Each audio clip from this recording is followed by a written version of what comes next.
Welcome to Understanding Wealth, Part 8, Day 8. I'm delighted to be here with you as always. In today's session, we're going to be talking about another aspect to how you can start to create and change your financial future and your financial destiny. As I always start, I like to start normally by asking you to do two things.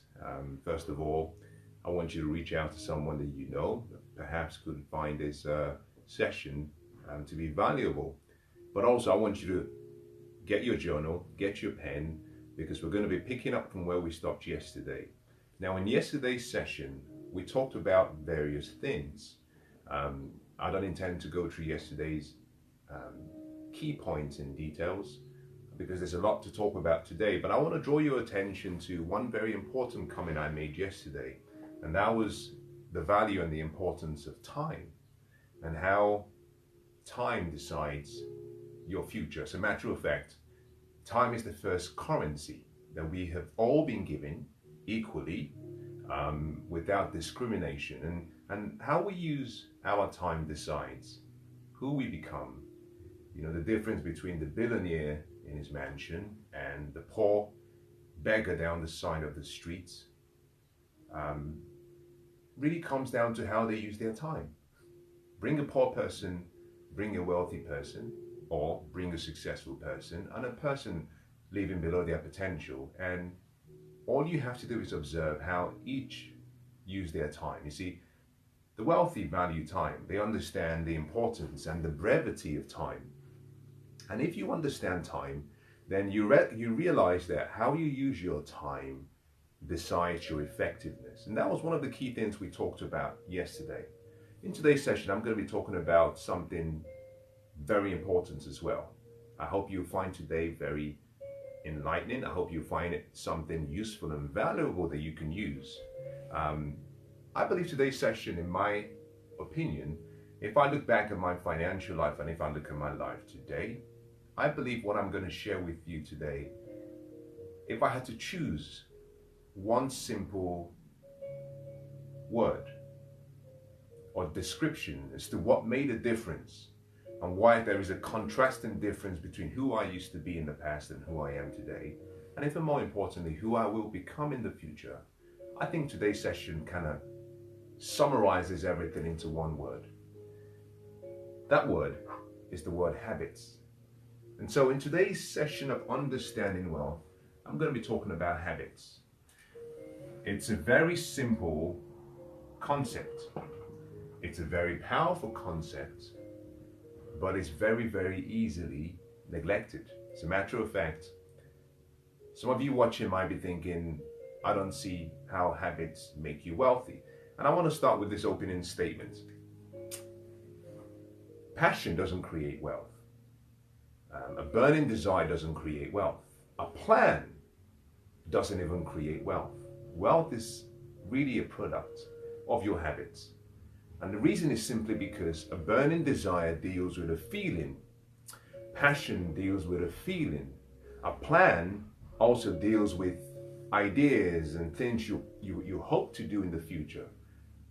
A habit deals with what you do. And it's what you do daily that determines and decides who you become permanently. I usually start normally by giving you an example of a coin. And I say every coin has three sides. You have what we call the heads, you have what we call the tail, but also you have what we call the edge. On both sides of the coin, one side could be represented as the poverty lifestyle and the other could be represented as the wealthy lifestyle. The difference between both lives comes down to this single word, habits.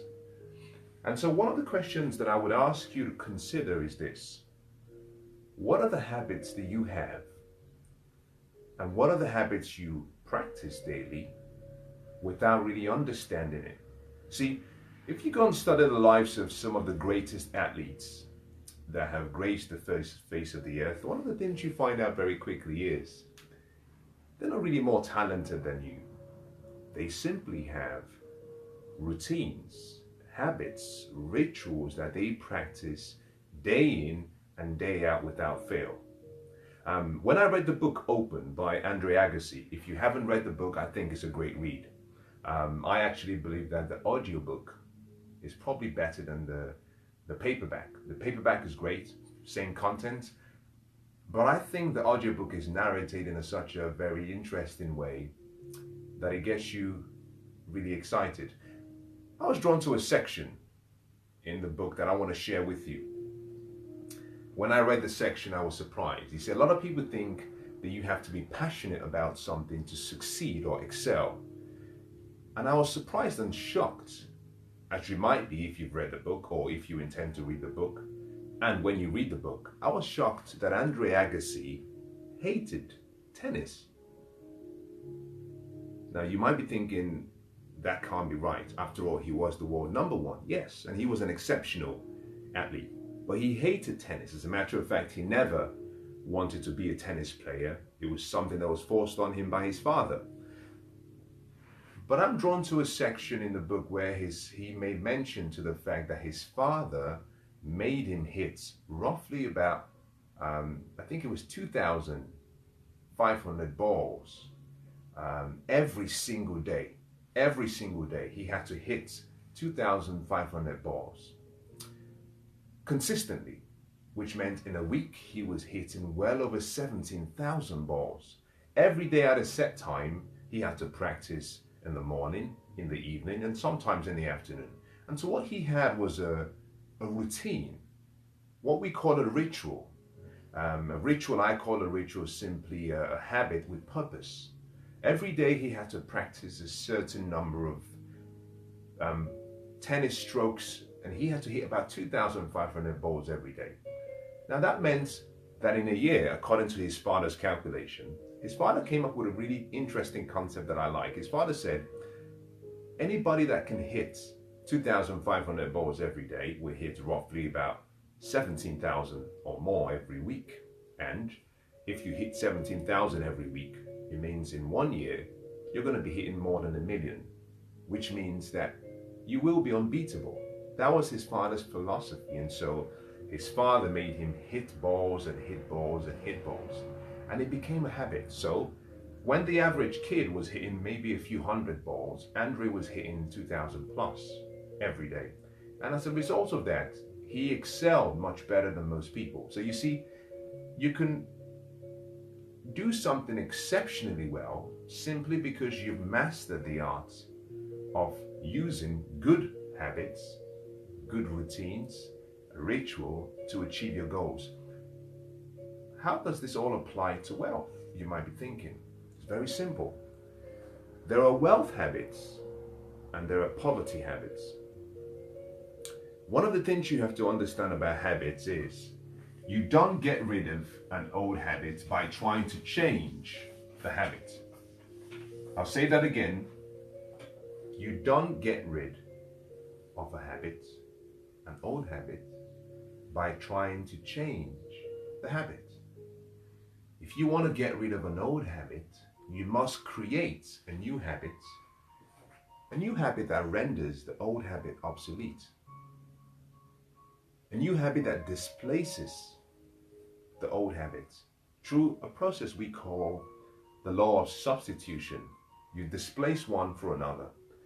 And part of the reason for that is because of how the human mind is designed and wired. You and I think in pictures. Whenever we think in pictures. If I say the word Ferrari, a picture comes to your mind.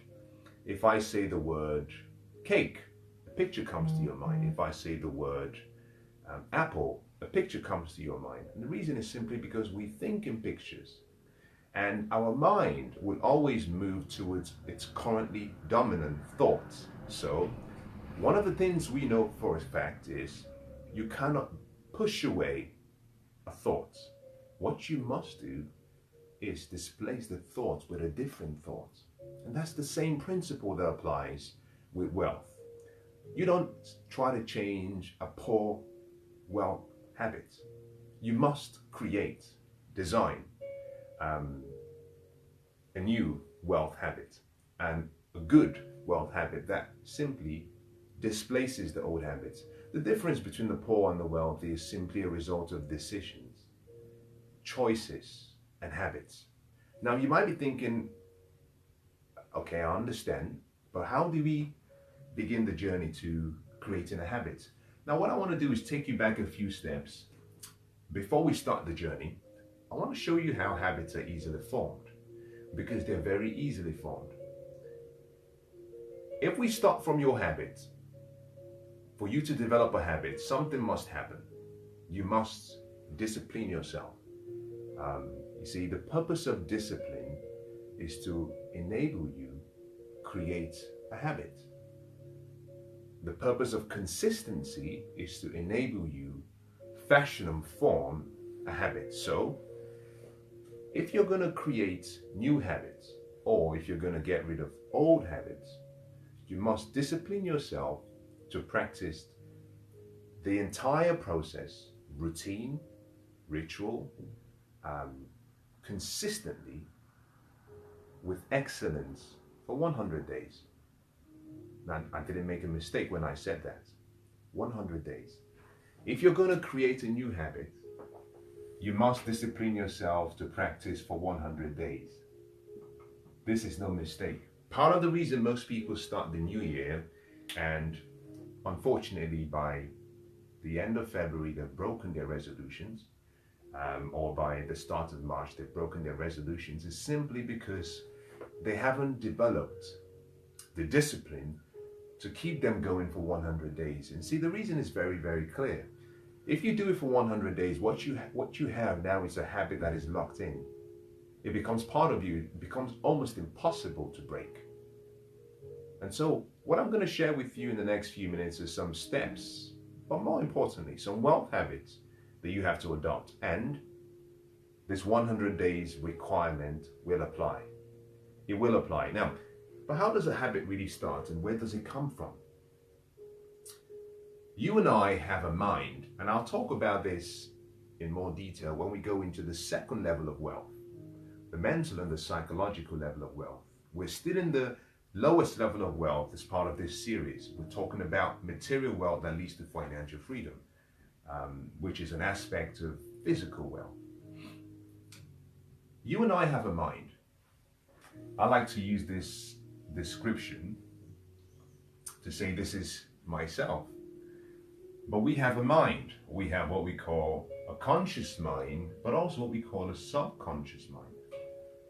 Your conscious mind deals with thinking. Your subconscious mind deals with emotions.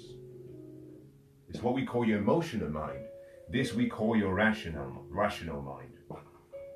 Your conscious mind is selective. It can choose. Your subconscious mind cannot select. It cannot distinguish the difference between what's real and what's imagined. Your conscious mind comes and is developed and is formed in various ways through study. Your subconscious mind is a gift you have. I call it the mind. We all have access to it, this infinite intelligence.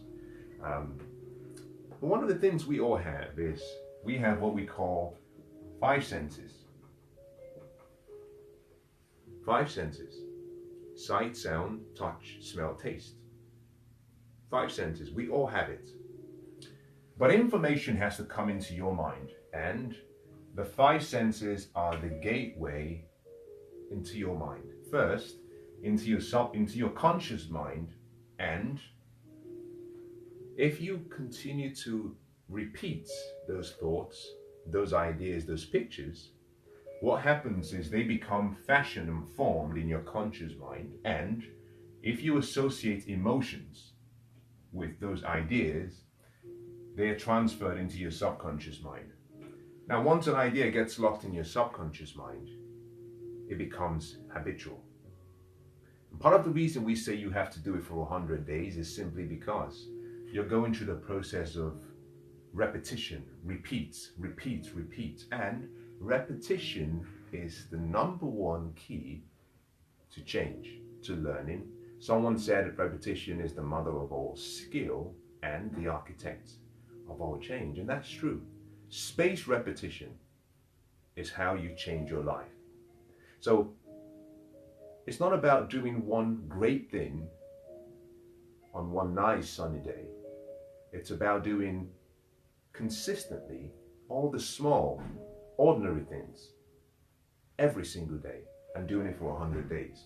Now, your 5 senses are the gateway to your mind. Sight, sound, touch, taste, smell. And I want to single out just 2 very important parts. What you see by sight, what you hear by sound will influence you. But also, the people you have around you will influence you. Now, although you have 5 senses, you also have what we call 6 higher faculties. Imagination, reason, perception, will, intuition, and memory. And one of your higher faculties that I just mentioned is intuition. Intuition is the part of you that enables you sense. It's kind of like your ear and your eye, but using your spirit.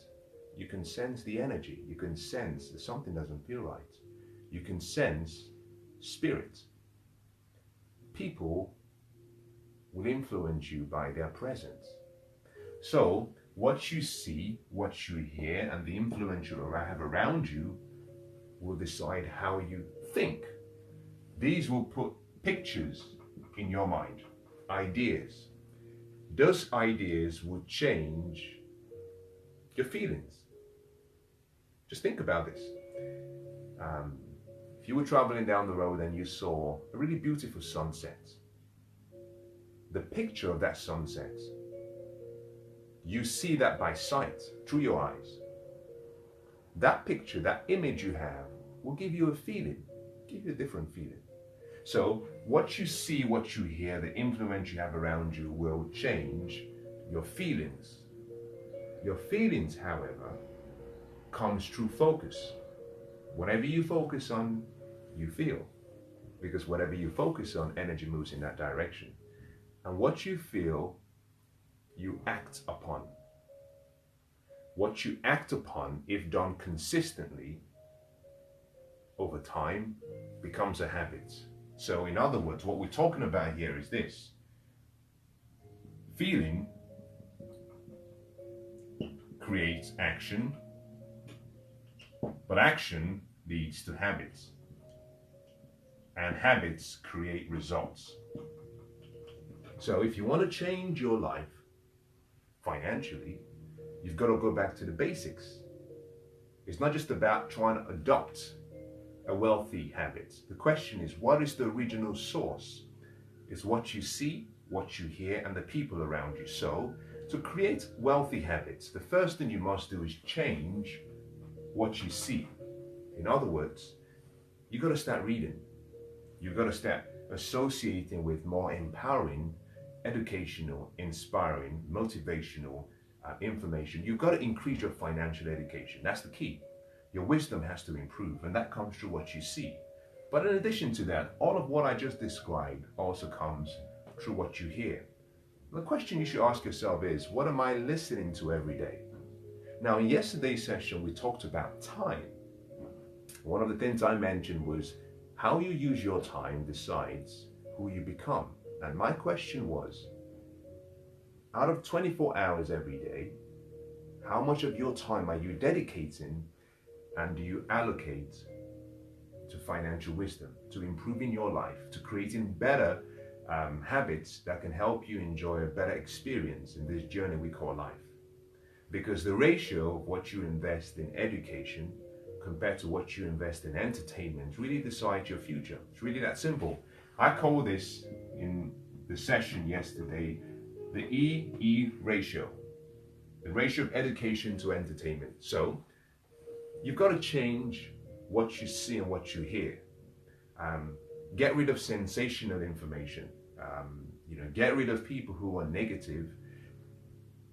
I grew up in an environment where we were financially challenged.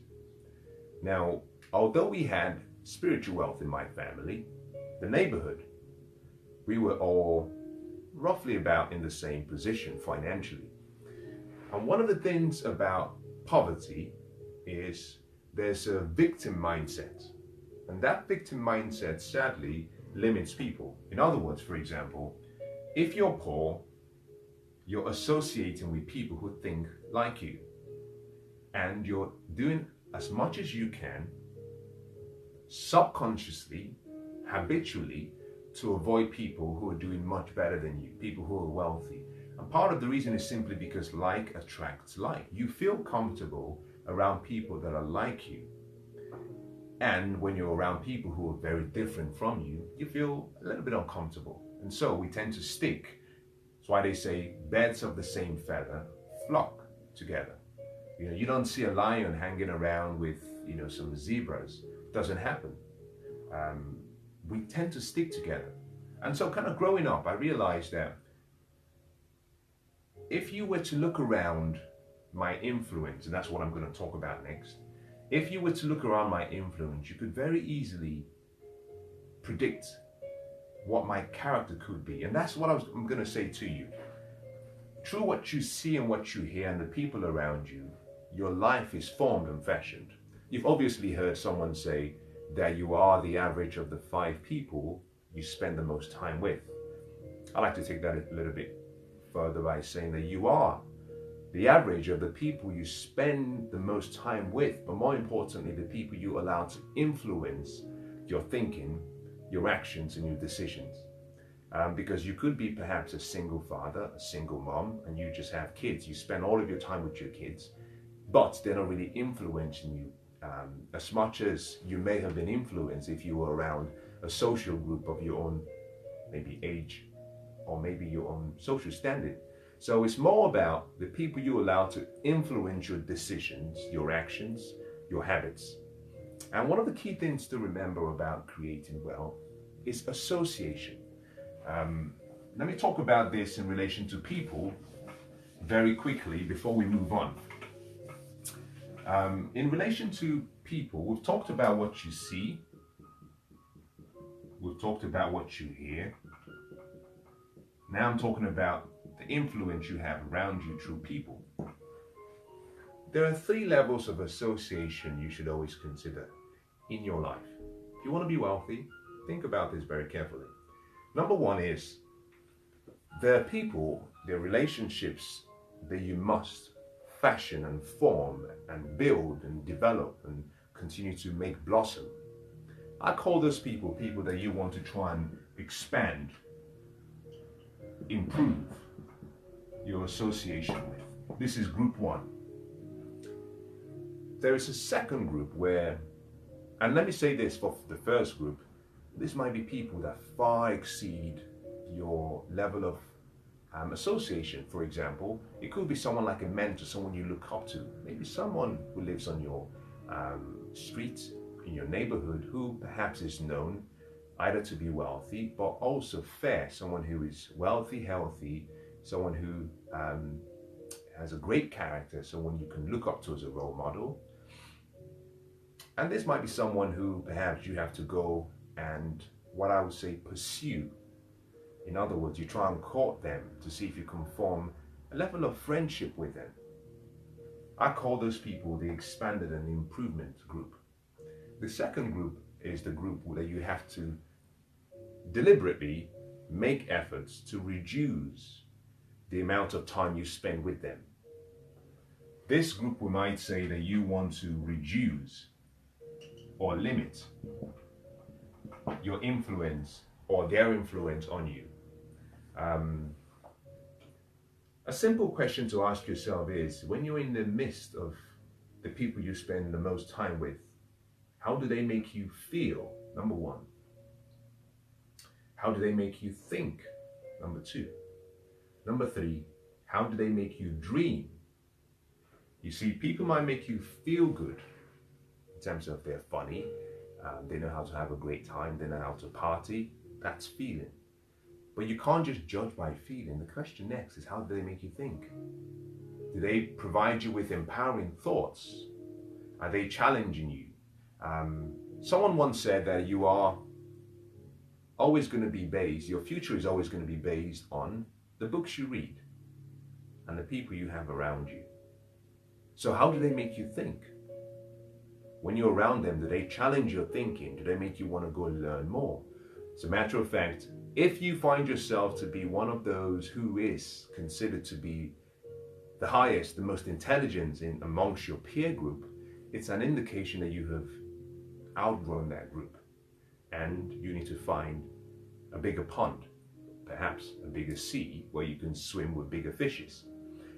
Interestingly, did you know that if you take a shark, a baby shark, if you were to put a baby shark when it's still very, very, very small, very young, you can put it in a fish tank and the shark will only grow to the size of the fish tank. It will be limited by the size of the tank. If you were to just take that same shark and put it in a bigger fish tank, the shark will grow bigger.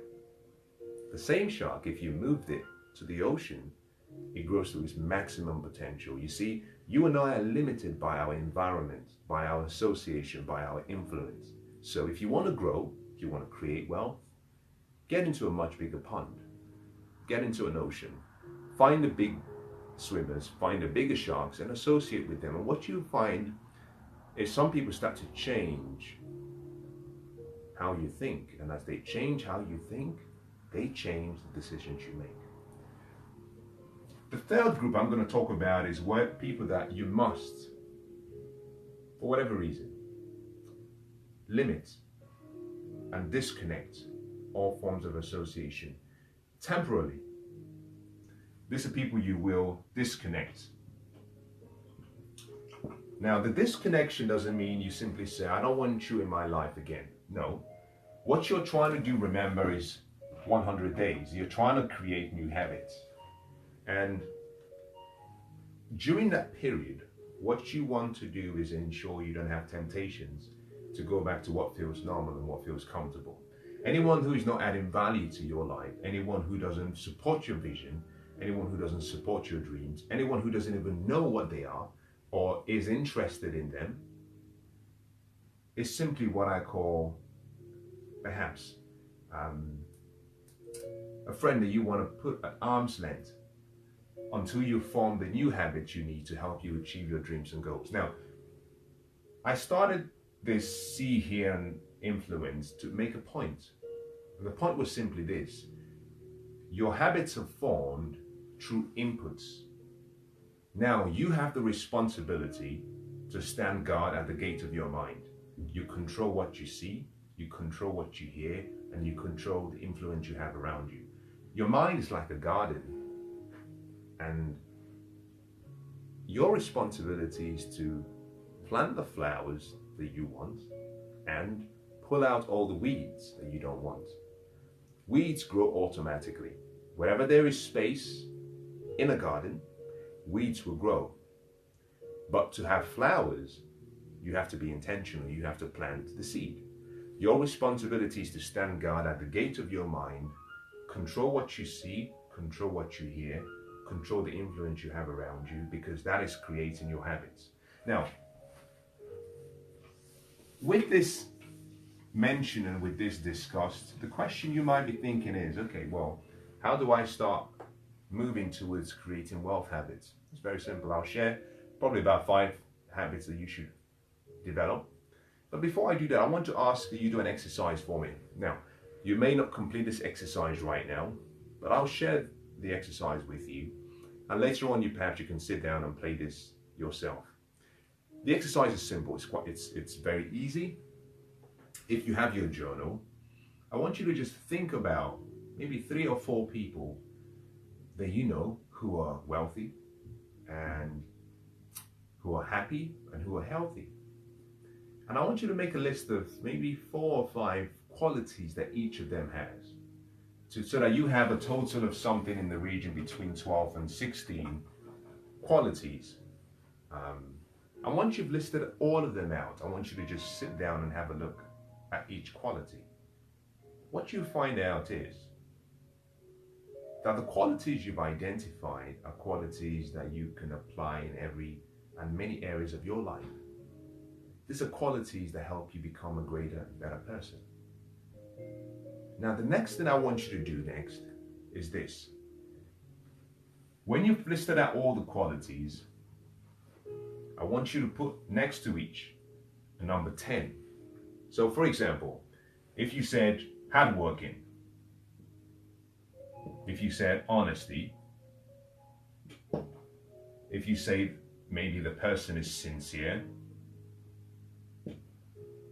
innovative, whatever that might be, make a list of all of them, and next to each put the letter 10, and let this number 10 represent the maximum score you can get or have for each of those qualities. And what I want you to do is, during your spare time, just sit down and go through this, and I want you to give yourself a score from a scale of 0 to 10, 0 being the lowest, 10 being the highest. Very honest, this is for yourself. You don't have to try and impress anyone. No one is going to see the list. But score yourself. And when you've scored yourself, what you find is that perhaps you might have a 3, a 5, a 6, or a 7. What this represents is your potential, which is highest, against what you're currently living by. And so the recommendation to you is, rather than focus on pursuing success, rather than focus on trying to chase wealth, focus on yourself. Improve yourself, because you attract success, you ensue success, you attract wealth by becoming an attractive person. You see, wealth and money only respects the fragrance of wisdom, the fragrance of good character, and character is formed and fashioned through habits. Your habits decide your attitude to life. Your habits decide your character. Your habits decide your behavior. And the three of them form your results. Your results decide your destiny. Wealth and success, they can perceive the fragrance in the air. And if you are attractive, you radiate, you release a fragrance. And that fragrance attracts what you want. You don't pursue. Whatever you pursue will avoid you. Think about this. If you ever go to the jungle, if you've ever been to the safari, any animal that is being hunted, that knows it's being hunted, is going to run. So the best way to capture an animal in the jungle is not to make it know that it's being hunted. You must ensue, you must attract it into perhaps maybe a cage. You must attract it into a place where you can catch it. But the more you pursue it, the more it runs from you. That's the way life is. You attract what you want by the person you become, and habits help you become that person. So it's not about, most people have this sequence wrong. Now watch this, most people have the sequence wrong. And I used to have this sequence wrong for so long. Most people think that, number one, they have to have something. And then that would help them do what they want to do. And then maybe they can become what they want. It's the wrong sequence. The sequence should go the other way around. First, you must become, and then who you are allows you to do. What you do creates what you have. When you've listed this, score yourself. And my request to you and my recommendation to you is just focus on improving these qualities in your life. Push yourself towards a 10. What you find is the more you move towards the 10, the more you start to attract all of the good that you desire. As a matter of fact, the more you push towards the 10, the more you close the gap between where you are today and your potential. And as you close that gap, we call that success. The progressive realization of a worthy ideal or worthy goal. This is simple. This can be applied in any area of life. If you do this honestly, and if you focus on improving yourself. Now, let me share perhaps how I came about this process. I think it's quite interesting. I sat down one evening, and this is so many years ago, and most people may relate to this. Perhaps you're guilty of doing the same thing. But I sat down one evening, and I, at the time, was single, and I said to myself, what do I want in an ideal partner? My ideal mate? What is it I want in that person? And so I sat down and I started making a list of all of the qualities that I wanted. And I was very impressed with myself, not because of what I had written down, but just because for the first time I had sat down and I was thinking. Very few people think. I rarely used to think. So many years ago, I just moved on and did things without sitting down and thinking. And sitting down and thinking meant I started to crystallize my thoughts, and I started to go through some personality types and traits, and I said, I want this, I want this, I want this. And I listed it all down. When I had finished, I was excited because for the first time I had beautifully painted, using words, a picture of my ideal partner. My question next was, what kind of man would she be attracted to? If she had all these great qualities, then what kind of man would she be attracted to? So I made a list of the qualities he would have, and then I put a score of 10 against each of those qualities. And then I asked myself a very sincere question. What score would I give myself today for each of those qualities? Putting aside, feedback from previous relationships, putting aside my own opinions, but only judging myself based on the truth of knowing how much I had given. So when it came to honesty, sincerity, faithfulness, when it came to being loving, caring, hardworking, understanding, funny, I just listed everything out and I scored myself. I was disappointed with myself because, in being honest, you've got to be sincere. The first rule of life is you've got to tell yourself the truth. You have to tell yourself the truth, because until you know where you are, you can't get to where you're trying to get to. And I listed out scored myself for each of those qualities. And at the end, I had a list that I felt I was operating below my potential. Now, I'm sure if you asked maybe some, not all, maybe some of the people that I had dated previously, they may have refuted what I had scored myself, but it wasn't about them, it was about me. I knew my potential. I knew what I had given. And I was not disappointed, I was awakened into the realization that I had been living below my potential. But more importantly, this is the key point I want to share with you from the story.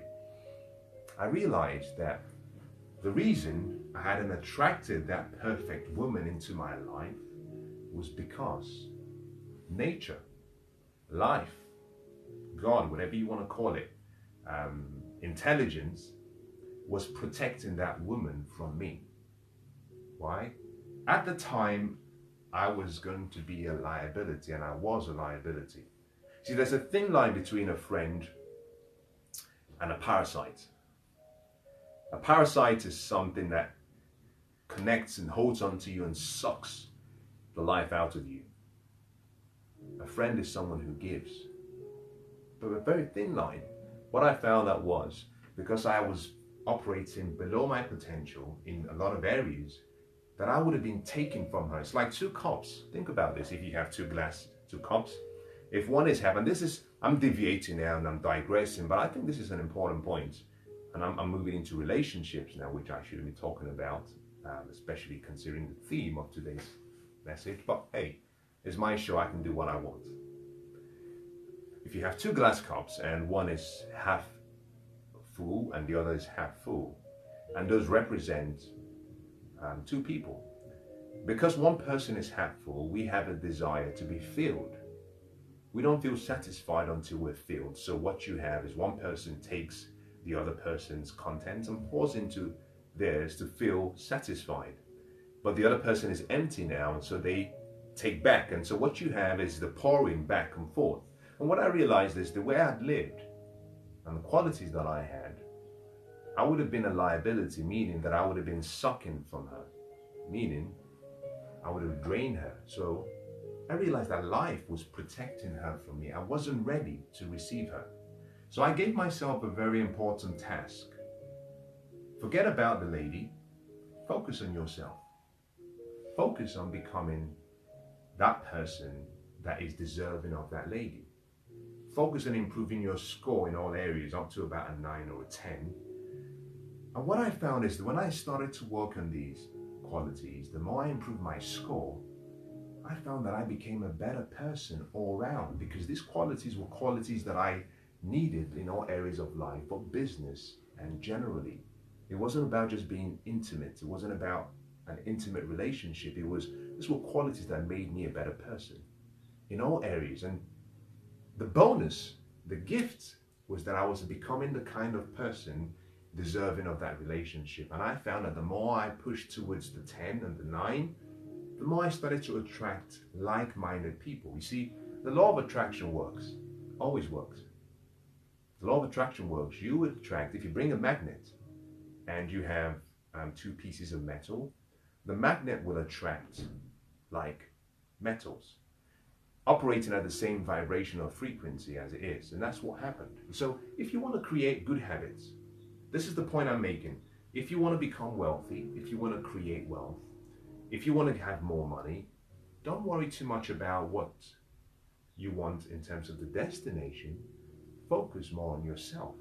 Focus on improving your character, improving your behavior, improving your attitude. And what you find, as soon as you start to improve, you will attract whatever you want.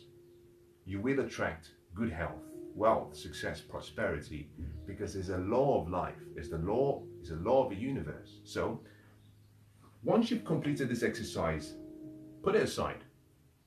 Let it be something you look at on a weekly or a monthly basis. Now, in your case, remember that what you've done was you identified wealth habits. So one of the habits perhaps could be the habits of maybe continuous learning. So that every week you can look at yourself and say, am I improving in my learning every single week? Now, what I'm going to do now is summarize today's session by talking about between 4 and 5 different habits that you have to fashion and form in order for you to create wealth. This list is not exhaustive, but it gives you an insight to some of the things you can start and how you can begin.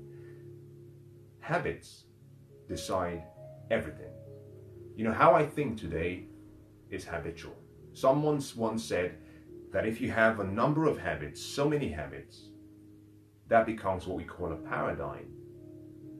But if you have so many habits for one person, and you have so many people together, that becomes a culture. So every nation, every business is controlled by habits. If you walk into an organization, they have a way of living and thinking, and how they perceive things is habitual. If you go into a country, if you go to Africa, if you go to Asia, if you go to some parts of Europe, if you go to some parts of America, there's a different culture. What is a culture? Simply a multitude of habits that have been conditioned, and that's the word, conditioning. They've been conditioned into so many people, and that's how they live. And those cultures and those habits control how people think, how they feel, their decisions, their actions, and ultimately their lives. The best thing you can do for yourself is study the wealthy. I started that process so many years ago. I had come to a point in my life where the result I was producing and creating for myself was very different, and it fell below par to the life that I wanted. I had a picture in my mind of the life that I wanted, a better life, a more fulfilled life, but the results I was getting was different to that life. And it took me a few years to recognize that the results that I was creating were my results, that I created them. And that's what I want to say to you as well. Whatever results you have in your life, you created them. So if you want to change the results, don't try to change something on the outside. Change yourself. If you change yourself, the results change. And so I sat down and I said, well, how can I change myself? I had done things for so long the way I knew how to do it, and I wasn't producing the results I wanted. So I made a decision to study the wealthy. And that's what I want to recommend to you. 2 sessions ago, I talked about the challenge that I faced when I began the journey of wealth. I was raised poor, but also I was raised, and I'm talking about financially poor, but I was raised in an environment and in a country whereby there was a lot of corruption. And so those who were wealthy, the majority of them were people who did a lot of things that perhaps were not right. And so I had a negative association towards wealth, where I saw the wealthy as thieves and people who were corrupt and people who stole from the general population. That in itself was a flawed philosophy. Now, that doesn't mean that the actions that some of those people did and still do are forgiven. No, it's simply a flawed philosophy because I was generalizing. And even when I moved over from Africa to Europe, I found that I still held on to that belief. It's really difficult to change a belief system. Very difficult, because we protect our belief systems even when we can see that the belief systems are not supporting our goals and dreams. In a way, it feels that we're perhaps doing surgery on our identity. We hold on to our belief systems. And it took me a while, having arrived in Europe. I still perceived and saw the wealthy as potentially crooks. And here was the point this is the point I want to make. If you resent the wealthy, you will never be one of them. It's really that simple. If you resent the rich, you will never be one of them. And the reason is simply because if you resent the wealthy and the rich, you cannot learn from them. And if you cannot learn from them, unfortunately, you will keep doing what you're doing. And so what I simply decided to do was look for people who were creating good results. And as a matter of fact, they were living the life today that I was hoping to live in the future. And I simply made a decision that I would study their beliefs, their habits, their lifestyle, and then I would replicate, I would model myself on them. I came up to the conclusion that if my subconscious mind could not tell the difference between what's real or what's imagined, then all I had to do was change my script, change the script I had about myself, and start acting like the person I wanted to become. And that person I wanted to become, I had based the new character of that person on a lot of the great qualities that I found in the people that I was studying. And what I found is that the mind is like a soil, it's neutral. It doesn't know what's good or bad. And I'm talking about the subconscious mind. And so if you plant seed in the soil, it will give you back a harvest. And what I found was by following their habits, by trying to replicate their beliefs, and by trying to follow their lifestyle choices, I started to create much better results than I had ever created doing it myself. And that's what I want to suggest you do. And so in the next 10 minutes, I probably would limit it to about 10 minutes. I want to share between 4 and 5 habits and lifestyle choices you have to adopt if you're going to become wealthy. If you're going to change your life and create more prosperity financially in your life, you must, and this is not you should, you must consider some of these habits. The more of them you have, the better. But remember, like I said, the list is not exhaustive. This is just a few. Now, the first thing I'm going to talk about is what I call low maintenance.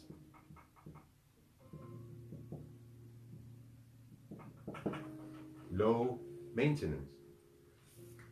And I know what pictures come to your mind. You're probably already thinking, oh, live cheap. That's not what I'm referring to. Absolutely not what I'm referring to.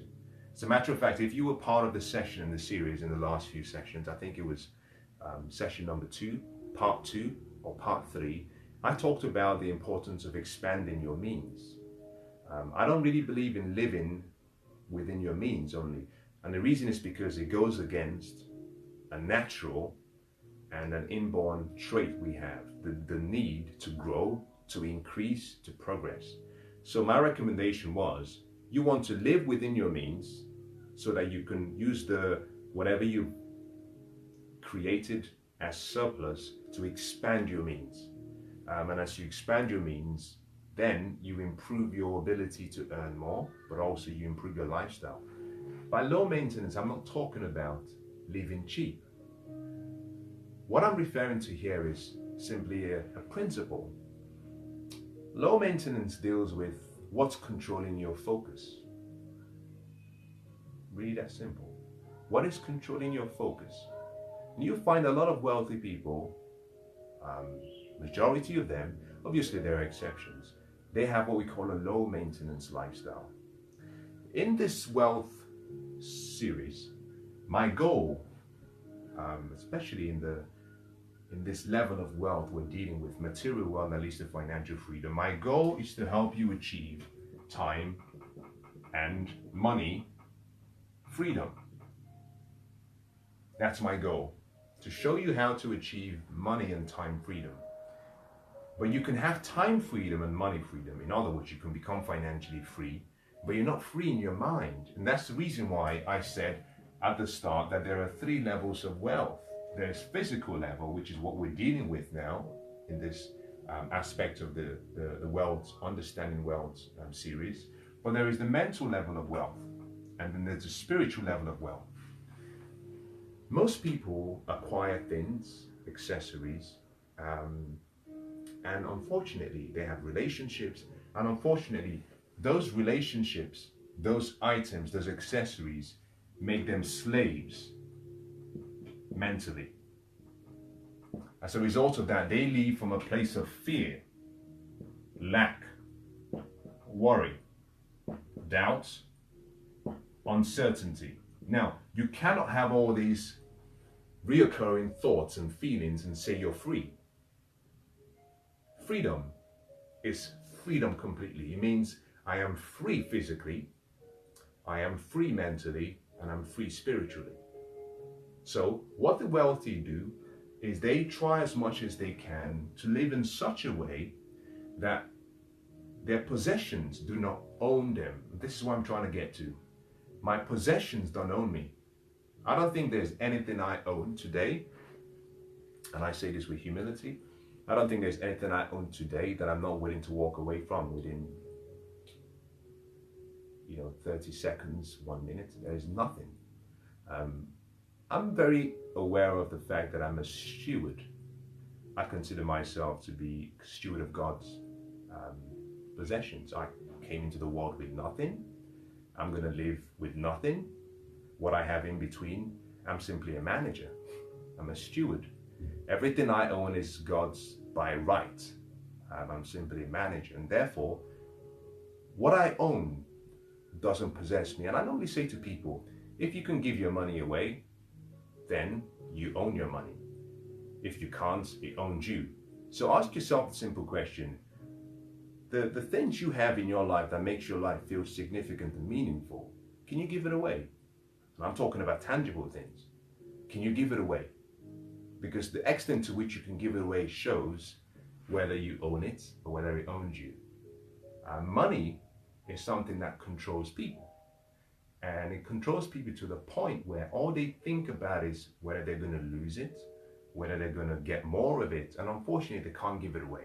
Now the wealthy understand this concept, and what they try to do very, very, in one simple sentence, is they try to stay free in their mind, because they recognize that everything tangible that they can create or that they have is a product of their mind. And if they have a clear mind to think good thoughts, now this is what the author said: whatever is pure, whatever is just, whatever is sincere, whatever is noble, whatever is kind, think on those things. In other words, anything that doesn't fall within that category, if that is doubt, if that is fear, if that is worry, anxiety, do not think of those things. And so your responsibility is to ask yourself the question, am I creating a lifestyle in such a way that that lifestyle or the choices I make control me? Now, understand this has nothing to do with whether you should buy something expensive, some luxury items. That's fine. These are all things. And I found from my experience that there's no joy in things. In my experience, real joy comes from relationships. The wristwatch, the cars, the homes, they might give you a feeling of excitement, but it's only temporary. The real joy comes from things you can't buy. Gratitude, the ability to laugh, the ability to give, the ability to listen to other people, the ability to know that you're being listened to. These are all things that make you feel wealthy spiritually. So low maintenance has to do with avoiding things or limiting or reducing the amount of things you have that control you both physically and mentally and even spiritually.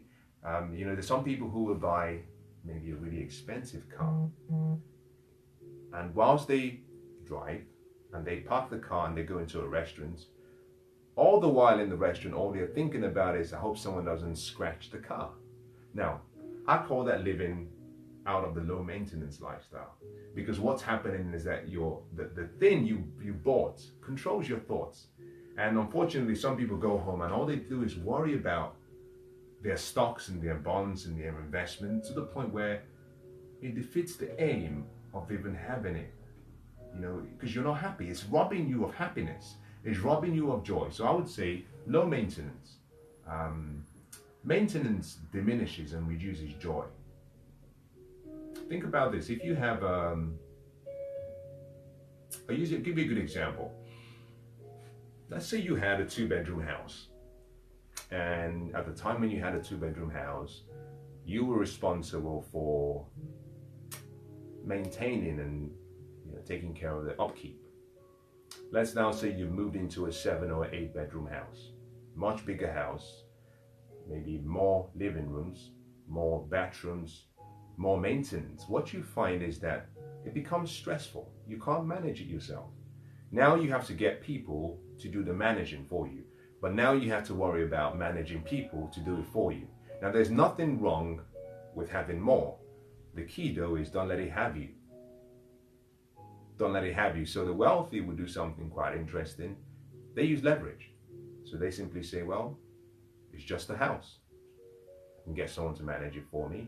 They can make the decisions. I share with them my vision of what I want and let them do it. And so the whole point is this. Low maintenance deals with how you live emotionally. What is controlling you? Now, I'll spend some time on that. I have to move on, but I hope you get the drift. Because if you understand low maintenance, then the point is that you now have free time to use your thoughts to create more wealth, as opposed to using your thoughts to worry about things that you own. The second lifestyle or habit you must have is the habit of what I call delayed gratification. Delayed gratification. And this has to be delayed. What does this simply mean? You walk past a shop window and you see a beautiful dress. Do you buy it immediately? You walk past perhaps a showroom, you see a car you like. Do you have to have it immediately?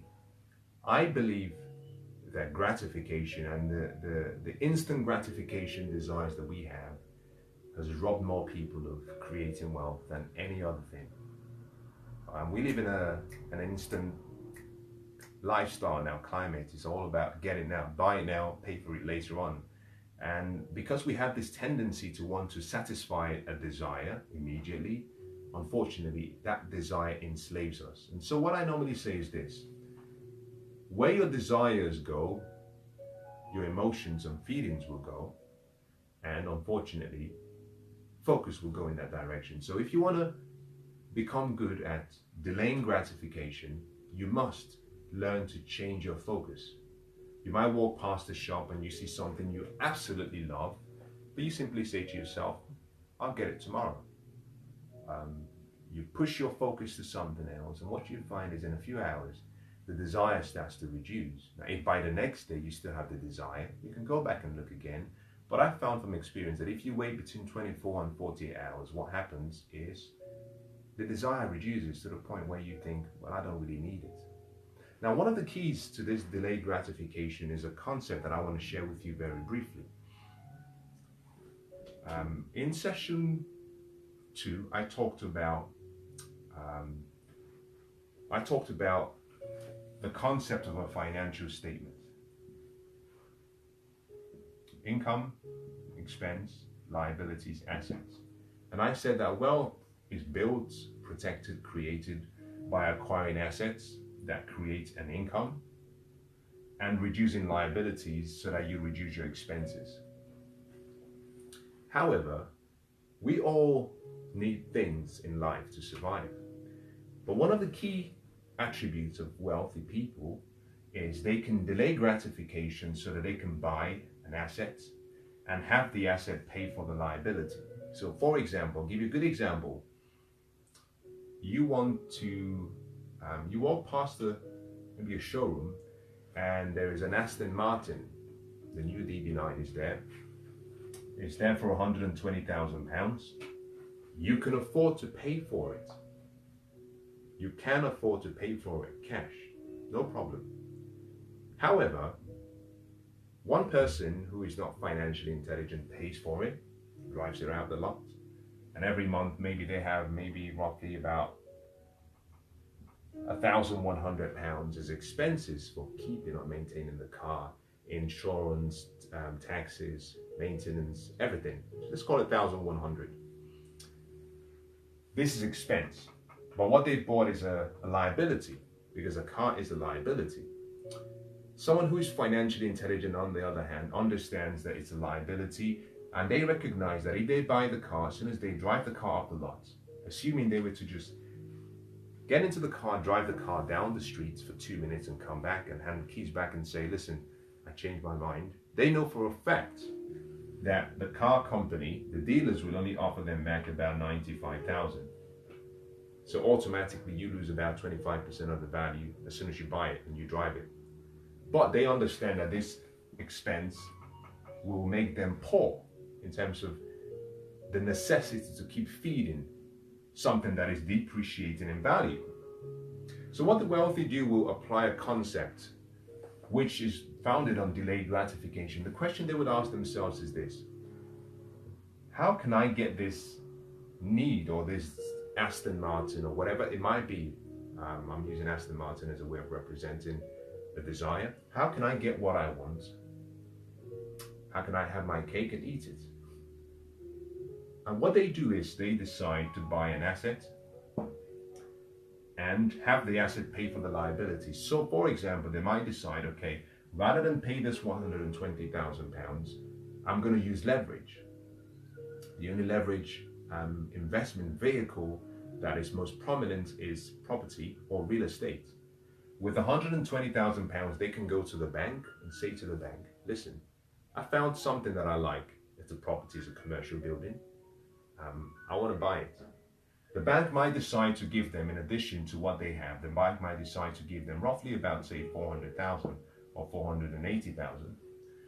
They now have 600,000, which they can put towards a commercial building. They purchase the building starts to generate perhaps a cash flow of £1,300 per month. But they have to wait maybe 2 years or 3 years to help build up and make sure that it's operating well. Now what they do is after the 2-3 years, they have one of two options. They can now go back to the bank and say, well, in the 3-year period, this property has gone from 600 to 800,000. The bank will be happy to give them back some of their equity. Importantly, it's tax-free. They don't pay taxes because it's debt. Normally, the bank would say 75% of the difference between the new value and the loan amount. So the bank in this instant will say the £340,000 will give you 75% of that if you want. They play around with the numbers and they're able to pull out 120,000, and they still make a profit. Now this could be that they only make maybe 1,300 still, and after refinancing it, it's still 1,300. What they can do then is pull out 120,000, buy the Aston Martin. The cash flow from that house pays for the monthly upkeep of £100, £1,100 per month, and still gives them a £200 roughly profit. So what they have now is this. They have an asset that is appreciating in value. It's still theirs. They have the car of their dreams. But they also have the asset paying for the upkeep. So in principle, they've delayed gratification for a period to allow themselves to enjoy what they want. So now they have an asset. They have what they want as a liability, but also they're not paying any extra, so it's not making them poorer. If you want to be wealthy, you've got to learn how to delay gratification. Now, it might not be in this same principle or in this same way. It could just be simply a case of saying, before I purchase something, I'm going to give myself 24 hours or 48 hours. And here is the best concept I can give you. This concept alone can make you wealthy. If you walk past the shop and you see something you like, and you say to, let's assume it's £200, rather than buy it, if you say to yourself, I'm going to wait for 48 hours, within 4 hours of leaving the site of that desire, make a transfer of that £200 to a different account which you've set up. We'll call that your delayed gratification investment fund. After 24 hours, after 48 hours, if the desire is not as strong enough, invest that money. What you find is, what you're doing is, rather than spending money, you're investing that money, you're diverting it. In a short while, you can still apply this same concept, whereby you can build that initial capital up to a point where it starts to produce cash flow, and that cash flow allows you to pay for whatever you want. So now you have your cake and you're eating it as well. So delayed gratification is important.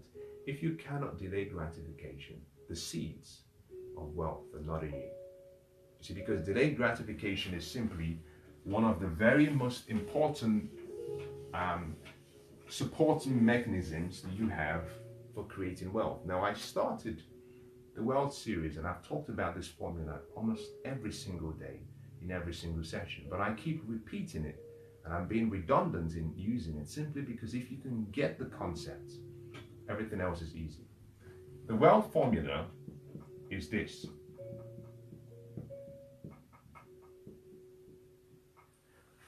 This is the wealth formula. You earn, the first thing you must do is invest. You must invest. And once you've invested, then you spend. However, for you to invest first, you must have the discipline of delayed gratification. Because in most cases, once you've taken out your investment fund, and I talked about this as being 35% of what you earn, and this being 65% of what you earn. By the time you've taken away 35%, you will have to discipline yourself to delay gratification.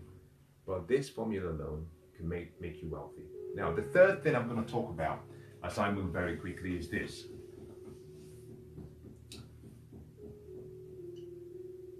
You must become what I call a compulsive investor. You must become a compulsive investor. If you refuse to become a compulsive investor, you can't be wealthy. Really that simple. You must become a compulsive investor. And it's not about the amount, it's consistency. You see, true commitment, you start the journey to creating wealth.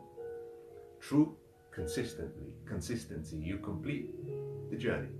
But what happens in between commitment and consistency are four things: discipline, focus, persistence, and effort. And compulsive investing, yes, it doesn't sound sexy, but it's the key to wealth. Now, I just gave you the formula for wealth as EIS. Here is the point. In order to become a compulsive investor, the first thing you must do is what? Pay yourself first. Discipline one. In other words, invest first. Once you've invested, you must, or rather once you've paid yourself first, you must convert this and have it put in an investment portfolio. But you must have this investment based on the guidance of wise counsel and wise people. The biggest mistake most people make is they save. They pay themselves first, but then they save. They're holding on to the money instead of investing it. And part of the reason most people don't invest is because they're worried about losing it. But you can only eliminate fear by increasing your wisdom. Understanding eliminates fear. And the only way you can increase understanding is through study. And it comes back to the whole principle we've been talking about throughout this whole session and series. I believe that in the 8 sessions we've had, there are a number of themes or words that have come up almost every single time we talk. Wisdom, number 1. Habits, number 2. Education, financial intelligence. These are key parts of changing your financial future. And I'm going to keep saying them over and over again, because without them, you're building your house on a sand instead of a rock. Once you've invested, not saved, invested, under the guidance, under the direction, with the instructions of good financial mentors or managers or coaches, you must then discipline yourself, because what you then have is a seed that starts to produce a harvest. The key here is to take whatever you get as returns, profits, dividends, some stock shares, you must reinvest it. You must reinvest the capital and the interest, or the revenue, or the profits, or the income generated. That is so important. If you eliminate, you see, the compounding process, like Albert Einstein said, is the 8th wonder of the world. But compound interest only works if you reinvest the returns. If you do not reinvest the returns, you're not compounding. I'll say this again. If you invest your capital seed and it starts to create a harvest, you don't eat the harvest. You reinvest everything. In other words, you have a golden goose. You don't eat the eggs. You reinvest, you keep the eggs, you nurture the eggs until they become little geeses. And then very soon what you have is a whole multitude of so many golden gooses. And then when it's built up to a certain level, and that level is such that the income created from the original capital far exceeds your standard of living, then you can start using some of it so that you no longer have to work for money. So now you can get off the rat race and start living the life that you deserve. But initially, you must reinvest the investment. So the compulsive investing process comes in 2 parts. Number 1, pay yourself first and then invest it. Number 2, reinvest the returns together with the original capital. And once you've reinvested it, protect it. Very important. If you can combine both, then you've started to build wealth. Now I'll say this so you understand. It's not the percentages or the amount that counts, it's the habits. I want to show you something that is powerful. If you earn, for example, if you earn £20,000 per year, £20,000 every year. If that's all you earned, if that's the maximum you ever earned, and you work for 50 years, at the end of the 50 years, you will have earned 1 million. Now, most people, and I used to be in this group for a long time, unfortunately, they have more expenses than they have income. So they spend all of this. And for that reason, most people at the end of their working life, they have nothing to show for it. But here is the beauty of investing, but also the beauty of consistently investing for the long term. If all you did was take 10% of this £20,000 and set it aside, this will be £200 that you have, rather £2,000 that you have set aside. £2,000. So you earn £20,000 every single year. You set aside 10%, which is £2,000. If you invested this £2,000 in an investment vehicle that paid an annual return of 10% and you compounded it, In 50 years, you will be worth about 1.38 million. So, after working for 50 years, you have more than you worked all your entire life. Now, if you took this investment seed, now the whole reason why this works is because this £2,000, which is your original capital, you invest for 10%, which means at the end of year one, maybe it's generated £20. You put the £20 back into the 2,000, for example, you reinvest both the 2,000 and the £20, and you keep compounding. What you find is at the end of the 50-year period, if you took the 1.38 million and invested that in another investment that paid 10%, and you kept that 1.38 million secure, this will pay you £138,000 every year. Now I want you to compare £138,000 against £20,000. So you see, it's all about investing for the long term, but to do that, I use the word compulsive. Compulsive meaning it becomes an obsession. Now, the only way you can do this consistently is if you have a purpose, if you have a reason, if you have an obsessive focus. That's the only way you can do this. But it's possible. How? You cannot do this by discipline. If you try to use discipline, you will fail. You must make this automatic. Now, I talked earlier on and I said, discipline is there to help you form habits. But when it comes to investing, you want to take away that decision-making ability from yourself so that you don't have any temptations. Obviously, things will happen. Circumstances might change. And the last thing you want to do is deviate from your plan. So make this automatic. And how do you do this? The compulsive investing process is made complete if you make all of this automatic. So if you set up an automatic system whereby every month the money goes away, you don't have to see it, you don't have to do the investing yourself, it's taken away, everything is set up between the investment vehicle or the investment company and your account, the money goes straight. You don't see it, so you don't think about it. So energy is now expended towards what you have to do. Remember what I said, whatever you focus on, your energy moves in that direction. So by taking away the burden and making it automatic, you can focus now on creating more wealth rather than trying to manage and discipline yourself to remember to invest. I'm going to move to number 4 now as I draw this to a close. My favorite. Number 4, continuous learning.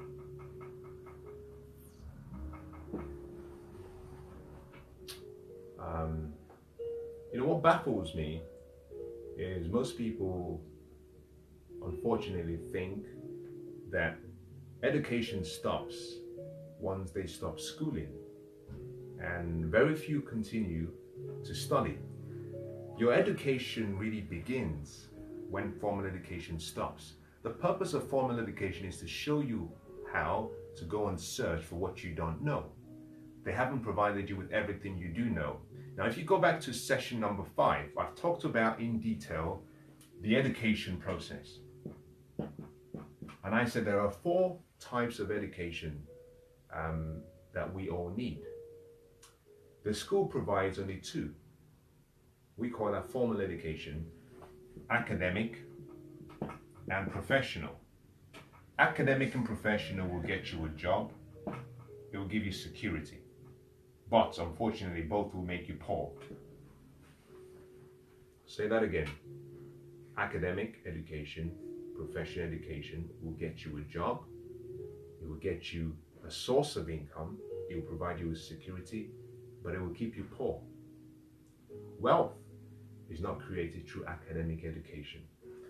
If you want to become wealthy, you need the second part of the education equation. The third, so we have number 1, number 2, number 3. The third is what we call professional, personal development, which is what you're doing now. You're learning about yourself. You're learning new skills and tools. You're learning how to set goals. You're learning how to dream. You're learning how to develop your passion. But more importantly, you're learning about yourself. Now, academic and professional education focus on developing what I call your five senses. That's the focus. They teach you how to read and write. In other words, they teach you how to use your five senses of sight, sound, touch, taste, smell. However, personal development, because it studies you, it allows you to understand the greatness in you. And all greatness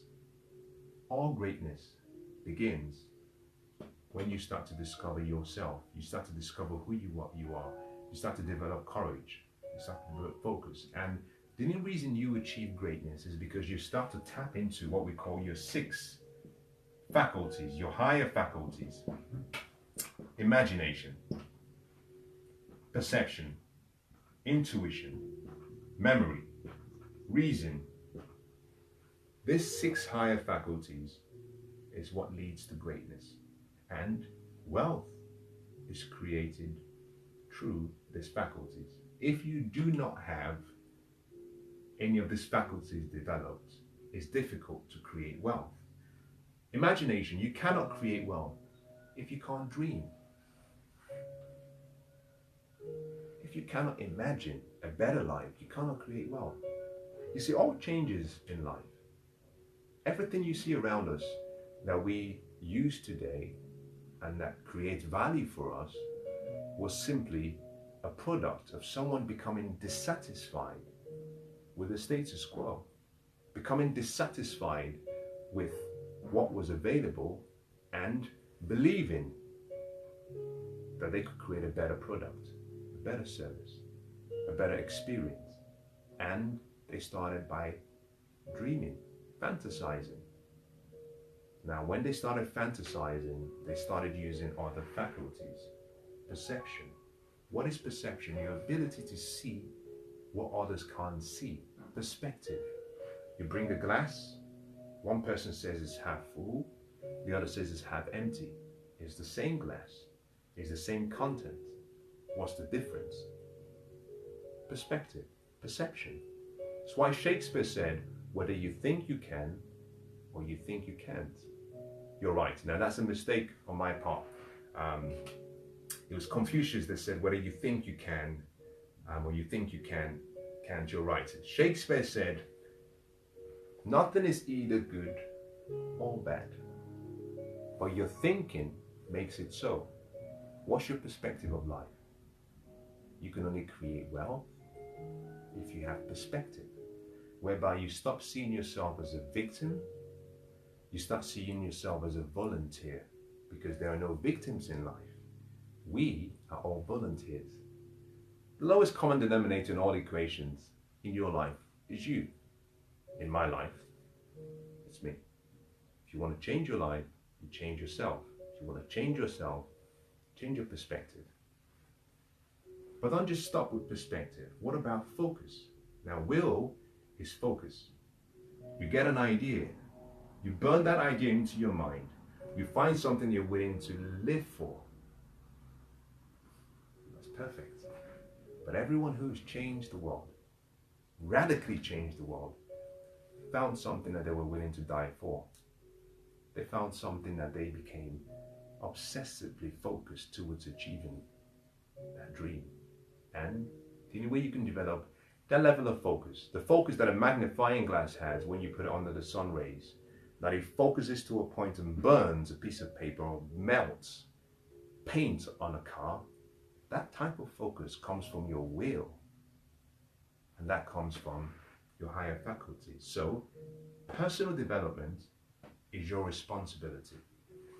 Now, the final part of the education system is what we call financial education, which is what I've been talking about throughout the series. Financial education is more important today than ever before.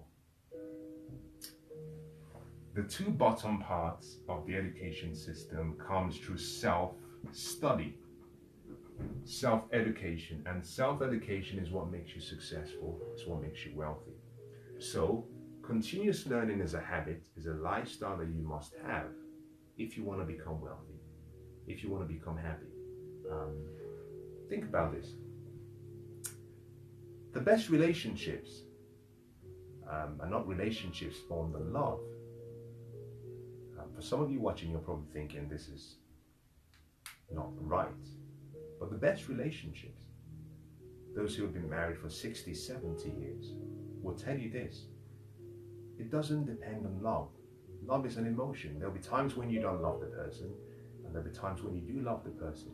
If you go and sit down with anyone who has just recently gone through a divorce and you ask them what happened, they will say to you, I fell out of love. The best relationships are those who apply wisdom. They keep learning. They keep raising their understanding. They keep raising their awareness. They learn how to be more sensitive, understanding, more loving, more caring, more adaptable. But that comes through study. You must study the person. You can't simply say, well, everything that I learned about a man or everything I learned about a woman up to when I became 21 is all I need to survive the next 50 years of my married life. No, you can't. You've got to keep learning. The best people in business are those who continue to improve their skill. Michelangelo said that if people knew how hard he worked for his craft, that they wouldn't be really surprised about the level of his excellence and his mastery. In other words, every day he worked on his craft. If you want to become wealthy, you have to work on yourself. Those who have successful businesses work on themselves every day.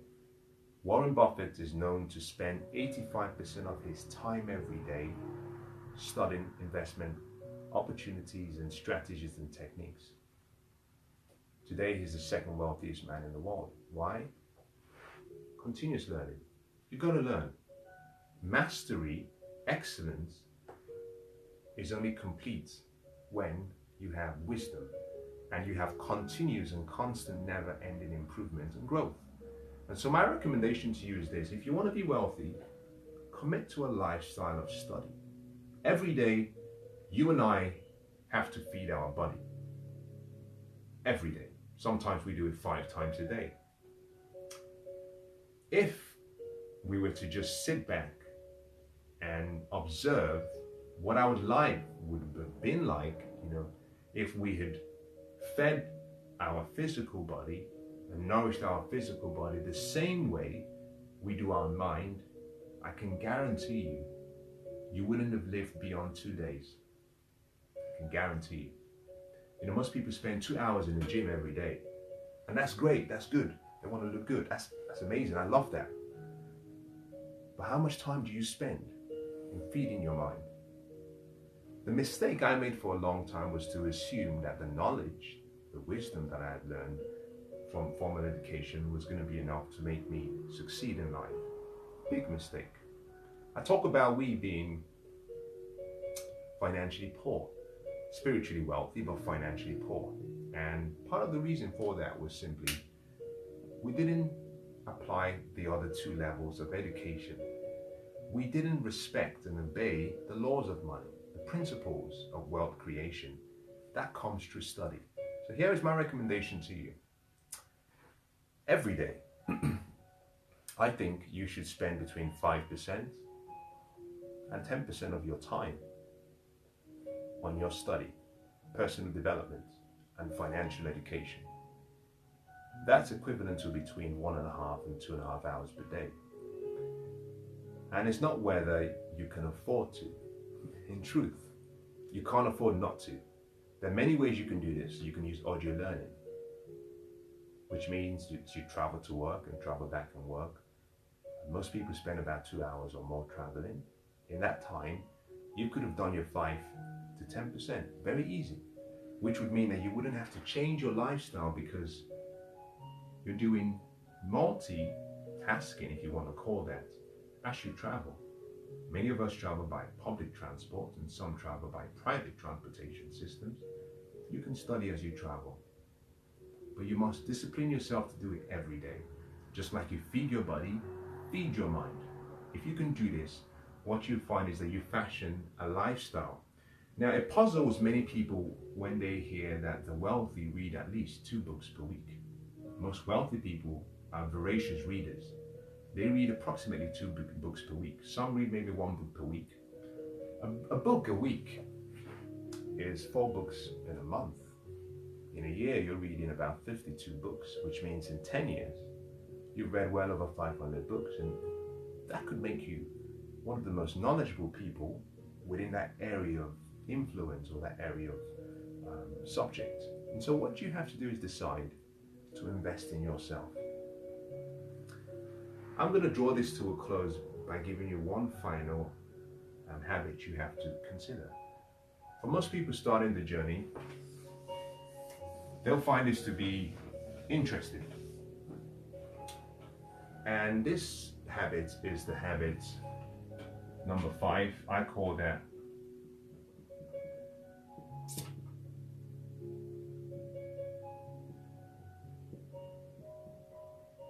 now forgive me if I've written it wrong. There should be a U. Neighborhood. Your choice of neighborhood decides whether you create wealth or you don't. Now, in this particular instance, I'm talking about people who are starting the journey. If you're wealthy already, you don't have to worry too much. But here is what I found when I started my journey. We all have within us the desire to be esteemed. One of our needs is the need for significance. We want to feel important. And so we sadly hold on to the false image that we are what we wear, where we live, and the accessories we have. And many people begin their journey once they've finished maybe higher education. They begin their journey maybe at the age of 21, 22 with that pressure that comes with a lack of wisdom and financial understanding. And there's a desire we have to keep up with the Joneses. I use that reference. We want to feel esteemed. We want to be part of, we don't want to stand out. We look around us and we see people who have lifestyles that we admire, but we fail to study them. And this is the biggest point I'm going to make. Most of the people you see who are wealthy, very wealthy, they didn't start wealthy. Some were born affluent. Some people were born into more difficult circumstances, but they built their wealth. And so for many years, one of the things I did is I chose a part of London that I lived in. Obviously, it was an affluent area of London. It was beautiful. The homes were great, but I was paying a premium. Why? Because at the time I was renting. So I was paying for someone else's bills, if you want to call it that. This was a liability to me, but it wasn't just the fact that I chose a location or a neighborhood. The problem was when you choose a neighborhood, you choose a lifestyle. Because now you have to get the whole package. If you live in this area, you have to dress in a certain way. You have to drive a certain type of car so you don't stand out. You have to perhaps have all the accessories and gadgets similar to the people around you. You want to feel part of the gang. The feeling of being welcomed. Unfortunately, that choice keeps people poor. So most people will spend between 40% and up to 70% of what they earn as income in rent or as a mortgage, which I think is sad. And this number should never be more than 30 to 35%.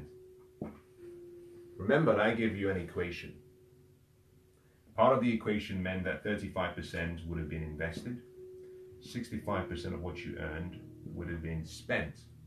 But if you're spending about 70% on your home, it leaves you with very little left to live. And that pressure is why people go and use credit cards to then supplement their lifestyle. One of the things I say is, if you can just humble yourself and cut your cloak according to your size, and find somewhere where you can spend no more than this. This would mean that you then have another 10, who knows, to 40% available that can be used more resourcefully. Sometimes it may not be the best location in the present, but if you can just look beyond where you are and think about the future. Now, I say to people in so many cases that if you can discipline yourself to pay the price today so you can pay any price later on, then what you have is a really fascinating life. We all have one of two choices. We pay now, we play later on, or we play now, we pay later on. So, without going into the detail of a choice of neighborhood, all I'll simply conclude by saying is this. You are not what you wear. You are not what you live, where you live. You're not what people say you are. You are you. And the image you have about yourself, you have to fashion for yourself. And you've got to go away from the false portrait that people have about you and move away from the opinions of other people, because I can tell you this, it's a recipe for disaster. Now, I found in many cases when it comes to neighborhoods, some people will buy into a location, but what they don't realize is the person next door bought their homes, and they are wealthy, but they bought their homes 30 years ago when it was worth almost nothing. But you are buying yours today when it's at the highest market price, and it far exceeds what you can afford. You're not comparing apples with apples, you're comparing apples with bananas. You must realize that when you choose a neighborhood, you choose a lifestyle. Now, did you know that Warren Buffett still lives in the house that he bought for, I think, $35,000 today? He still lives in the same house. The second wealthiest man in the world lives in the same house. He's worth 74 billion with a B. And he lives in the same house he bought for 30-something thousand pounds. And he bought the house, I think, about almost 37 years ago. You're not what you wear, you're not where you live. Now, I want you to have a good home. I want you to have a great house, a great home. But the key here is this. If you want to create wealth, you must discipline yourself to live within your means so that you can invest. And here is the point I make. You're always going to have desires. Your responsibility is not to, in a way, condemn yourself for having those desires. You must look at your necessities, go through your necessities, provide the necessities that are essential. You must then look at your desires and recognize that your desires will always exceed your ability to earn. You can never earn as much to cover your desires. It's a natural thing. But what you must do is look through your desires and say, some of them have to go. Some of them must be sacrificed for that future that I want. And once you've made that decision, look away. So my recommendation is this. Choose a neighborhood. If you haven't started your journey, but even if you have, make life easy. You know, there's no need you living on the edge, whereby if something happens financially, your family is stuck. If you have to downsize, downsize. Let me give you a good example. This is so simple. Let's say you live in a neighborhood right now where your mortgage is £1,200. For example, it's a high affluent area or close to an affluent area, but you can find something bigger, and I found just by moving a little bit out, you get something much bigger for less price.